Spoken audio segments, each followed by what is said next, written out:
챗GPT에게 한국어로 질문하면 영어보다 비용이 2.4배 더 나옵니다. 이상하죠? 같은 내용인데요. 안녕하세요 라는 5글자를 입력하면 토큰이 12개나 소모되어 영어로 헬로우는 단 1개입니다.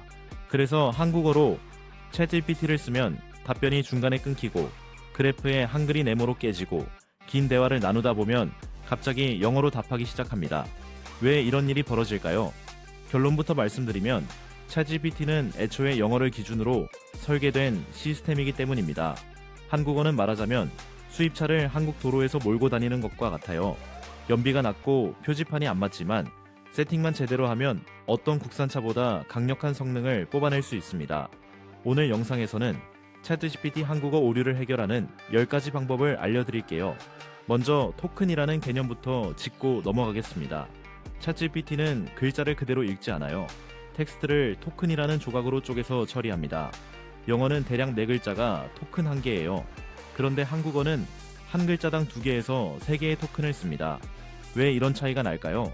챗GPT가 사용하는 토크나이저가 영어 위주로 학습됐기 때문이에요.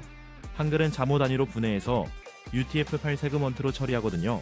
쉽게 말해서 학교라는 단어 하나를 처리하는데 영어 스쿨보다 몇 배나 더 많은 연산이 필요하다는 뜻입니다. 이게 왜 문제일까요? 첫째, 비용이 늘어납니다. 오픈AI API를 쓰면 토큰당 요금을 내거든요. 한국어로 질문하면 같은 내용이라도 비용이 2배에서 3배 더 나갑니다. 둘째, 답변이 짧아집니다. 챗GPT에는 한 번에 처리할 수 있는 토큰 한도가 있어요. 한국어는 토큰을 빨리 소모하니까 같은 한도 안에서 더 짧은 답변밖에 못 내놓는 겁니다. 셋째, 속도가 느려집니다. 토큰을 더 많이 처리해야 하니까 응답 시간도 길어져요. 이 지점이 핵심입니다. 그렇다면 어떻게 해결할 수 있을까요? 10가지 방법을 차례대로 알려드리겠습니다. 첫째, 토큰 세금을 줄이는 전략입니다. 한국어가 토큰을 많이 먹는다면 데이터 구조를 효율적으로 바꿔야 해요. 긴 문장 대신 YAML 형식을 사용하면 낭비를 줄일 수 있습니다. 또한 핵심 정보만 요약해서 제공하는 컨텍스트, 압축 전략도 효과적이에요. 예를 들어 볼게요. 다음 내용을 바탕으로 분석해주세요. 라고 긴 문서를 통째로 넣는 대신 핵심 포인트 5개로 요약해서 넣으면 토큰 소모가 확 줄어듭니다. 둘째, 한글 깨짐 현상을 해결하는 방법입니다. 윈도우 환경에서 챗GPT를 사용하다 보면 한글이 U2 같은 이상한 문자로 깨지는 경우가 있어요. 파워쉘이나 VS 코드에서 특히 자주 발생합니다. 원인은 시스템, 로케일과 UTF-8 간의 충돌이에요. 해결법은 간단합니다. 윈도우 설정에서 지역 및 언어로 들어가세요. 관리자 옵션에서 베타, 세계 언어 지원을 위해 유니코드 UTF-8 사용, 옵션을 활성화하면 됩니다. 재부팅하면 한글 깨짐이 사라져요. 셋째, 그래프나 차트에서 한글이 네모로 나올 때 해결법입니다. 챗GPT에서 데이터 분석을 시켜서 차트를 그리면 한글이 전부 네모 박스로 나오는 경우가 있어요. 이건 챗GPT의 파이썬 실행 환경에 한글 폰트가 설치되어 있지 않기 때문입니다. 해결 방법은 2가지예요. 첫 번째 방법은 한글 폰트 파일을 직접 업로드하는 겁니다. 내 컴퓨터의 C 드라이브, 윈도우 폰트 폴더에서 맑은 코딕이나 나눔 코딕 파일을 찾아서 챗GPT에 업로드하세요. 그리고 이 폰트를 사용해서 차트를 그려줘 라고 요청하면 됩니다. 두 번째 방법은 코리아나이즈 매플로트리 이라는 패키지 파일을 업로드하는 거예요. 인터넷에서 이 파일을 다운받아서 챗GPT에 올리면 자동으로 한글 폰트가 적용됩니다. 넷째, 답변이 중간에 끊기는 현상 해결법입니다. 한국어로 긴 답변을 요청하면 중간에 뚝 끊기는 경우가 많아요. 영어로 질문하면 안 그러는데 한국어만 그래요. 이유가 뭘까요? 아까 말씀드린 토큰 문제입니다. 한국어는 같은 내용을 전달하는데 토큰을 2~3배 더 쓰니까 막스 토켄 산도에 더 빨리 도달하는 거예요. 해결법은 2가지입니다. API를 사용한다면 막스 토큰 값을 영어 기준의 2.5배 이상으로 설정하세요. 영어로 1000개면 한국어는 2500개 이상 잡아야 안 끊깁니다. 웹이나 앱에서 쓴다면 답변이 끊겼을 때 계속해줘 또는 이어서 작성해줘 라고 입력하면 됩니다. 챗GPT가 끊긴 부분부터 이어서 답변을 줘요. 영어로 continue라고 해도 됩니다. 다섯째, 번역 후 어색한 문장을 고치는 방법입니다. 챗GPT가 한국어로 답변하면 문법은 맞는데 뭔가 어색한 경우가 많아요. 그것은 매우 중요한 것입니다. 처럼 번역기 돌린 느낌이 나죠. 이걸 해결하려면 롤고 컨텍스트 프레임워크를 쓰세요. 프롬프트 맨 앞에 이렇게 적습니다. 너는 한국어 전문 편집자야. 자연스러운 한국어로 답변해줘. 번역투 표현은 피하고 한국인이 실제로 쓰는 말투로 작성해. 이렇게 역할을 명확하게 부여하면 그것은 중요한 것입니다. 대신 이건 정말 중요해요. 처럼 자연스러운 표현이 나옵니다. 여섯째, 긴 대화에서 한국어 설정이 풀리는 현상 해결법입니다. 챗GPT와 오래 대화하다 보면 이상한 일이 벌어져요. 분명히 한국어로 답하라고 했는데 갑자기 영어로 답하기 시작합니다. 또는 처음에 정한 말투가 바뀌어버리기도 해요. 왜 이런 일이 생길까요?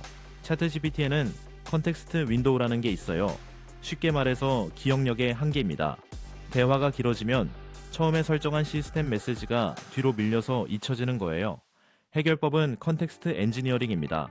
대화가 길어지면 중간중간에 시스템 지침을 다시 주입하세요. 지금까지 대화를 요약하면 이렇고 앞으로도 한국어로 답변해줘 라고 리마인드를 주는 거예요. 또는 대화 내용을 주기적으로 요약해서 새 대화를 시작하는 것도 방법입니다. 일곱째에 영어로 생각하게 만드는 꼼수입니다.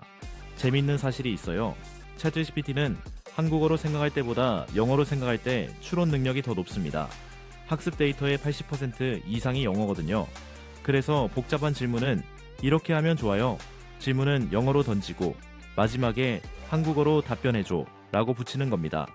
프롬프트 지니 같은 브라우저 확장 프로그램을 쓰면 이 과정을 자동화할 수 있어요. 한국어로 질문을 입력하면 자동으로 영어로 번역해서 챗GPT에 보내고 답변은 다시 한국어로 받아주거든요. 여덟째, 음성인식에서 영어로 번역되는 오류 해결법입니다. 오픈AI의 위스퍼 모델로 한국어 음성을 텍스트로 바꿀 때 이상한 일이 벌어지는 경우가 있어요. 분명히 한국어로 말했는데 영어로 번역되어 나오는 거예요. 이건 위스퍼의 자동 감지 기능이 오작동하는 겁니다. 해결법은 언어를 명시적으로 지정하는 거예요. API를 사용한다면 언어 토큰을 코로, 작업 토큰을 트랑크리베로 설정하세요. 이렇게 하면 자동 감지를 건너뛰고 무조건 한국어 전사를 수행합니다. 아홉째, 로그인 및 계정 충돌 해결법입니다. 네이버 메일처럼 한국 도메인 계정을 쓰면 가끔 로그인이 안 되는 경우가 있어요. 쿠키 문제나 도메인 인증 오류 때문입니다. 해결법은 세 가지예요. 첫째, 브라우저의 캐시와 쿠키를 삭제하세요. 둘째, 시크릿 모드로 접속해보세요. 셋째, 그래도 안 되면 지메일 같은 글로벌 계정을 사용하는 게 가장 확실합니다. 열째, 무해한 질문인데 거부당할 때 해결법입니다. 가끔 전혀 문제없는 한국어 질문인데 챗GPT가 이 질문에는 답할 수 없습니다 라고 거부하는 경우가 있어요. 안전 가이드라인 위반으로 오인당한 거예요.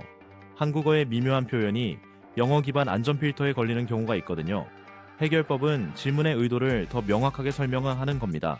학습 목적으로 질문합니다 라고 앞에 붙이거나 질문을 여러 단계로 나눠서 하면 안전 레이어의 오판을 줄일 수 있어요. 자, 여기까지 10가지 방법을 말씀드렸는데요. 이것만이 아닙니다. 근본적인 문제를 짚어볼게요. 왜 챗GPT는 한국어에서 이렇게 불리할까요? 첫째, 학습 데이터의 양적 차이입니다. GPT 모델의 학습 데이터 중 영어가 압도적으로 많아요. 10,000개의 문서 중 영어가 8,000개라면 한국어는 500개 정도입니다. 둘째, 언어 모델 개발의 우선순위입니다. AI 개발자들은 영어를 먼저 최적화해요. 사용자 기반이 크니까요. 한국어 개선은 그 다음 순서입니다. 셋째, 한국어 자체의 복잡성입니다. 한국어는 주어 목적어 동사 순서로 문장을 만들잖아요. 영어와 구조가 완전히 달라요. 게다가 존댓말과 반말, 높임 표현까지 있어서 모델이 이해하기 어렵습니다. 넷째, 커뮤니티 피드백의 차이입니다. 영어 사용자가 문제를 발견하면 바로 보고하고 개선되지만 한국어 피드백은 상대적으로 적어서 개선 속도가 느려요. 그렇다면 앞으로 나아질까요?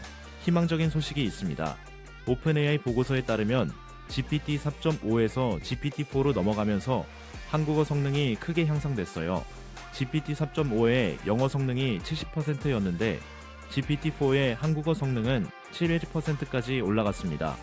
영어는 85.5%로 여전히 높지만 격차가 줄어들고 있어요. 모델이 발전할수록 한국어 성능도 좋아지고 있다는 뜻입니다. 확실한 건 하나입니다. 지금 당장은 한국어로 챗GPT를 쓸 때 몇 가지 꼼수가 필요해요. 하지만 그 꼼수를 알면 영어 사용자와 비슷하거나 더 나은 결과를 얻을 수 있습니다.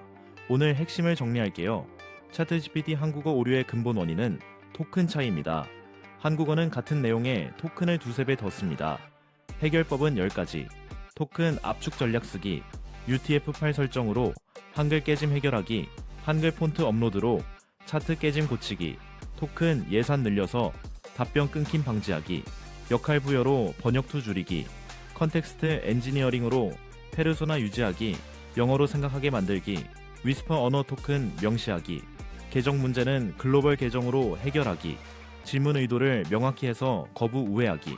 그런데 오늘 다루지 못한 이야기가 있습니다. 챗GPT 말고 다른 AI는 어떨까요? 클럿, 게미니, 그리고 국산 AI 모델들. 한국어 성능이 어떻게 다를까요? 다음 영상에서 주요 AI 모델의 한국어 성능을 직접 비교해 보겠습니다. 여러분은 챗GPT 한국어로 쓰시나요? 영어로 쓰시나요? 한국어로 쓰면서 겪은 불편함이 있으시다면 댓글로 알려주세요. 구독과 좋아요는 더 좋은 영상 제작에 큰 힘이 됩니다.